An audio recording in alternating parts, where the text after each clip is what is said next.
Dragile mele, v-ați întrebat cât de reală este recomandarea de a bea 2 litri de apă pe zi? De ani buni încoace, pe micul ecran rulează frecvent mesajul: pentru o viață sănătoasă, consumați zilnic minim 2 litri de lichidă.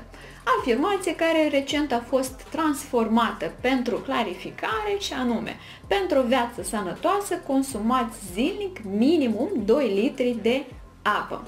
Dar, dragile mele, suntem cu toții diferiți, de la caz la caz, organismele noastre funcționează diferit, desfășurăm clar lucru zilnic, activități fizice, intelectuale diferite, cineva face sport, altul își desfășoară rutina la birou, deci formula de 2 litri de apă pe zi e valabilă oare pentru toți?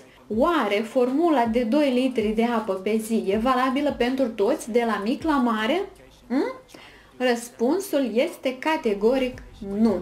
Cele mai recente studii în acest domeniu arată că o persoană sănătoasă trebuie să consume 35 ml de apă pentru fiecare kilogram masă corporală. De exemplu, o persoană de 50 de kg trebuie să bea în jur de 1,5 litri de apă pe zi. De asemenea, trebuie de ținut cont de următoarea mențiune, că persoanele peste 55 de ani trebuie să-și înmulțească greutatea cu 30 de ml pe kilogram masă corporală, iar persoanele peste 65 cu 25 de mililitri. Toate aceste date, dragile mele, pot fi luate ca ghid de orientare, dar sfatul meu e să vă ascultați corpul și să faceți așa cum simțiți voi. Fiți sănătoase și țineți minte că apa este vitală pentru sănătatea și frumusețea noastră.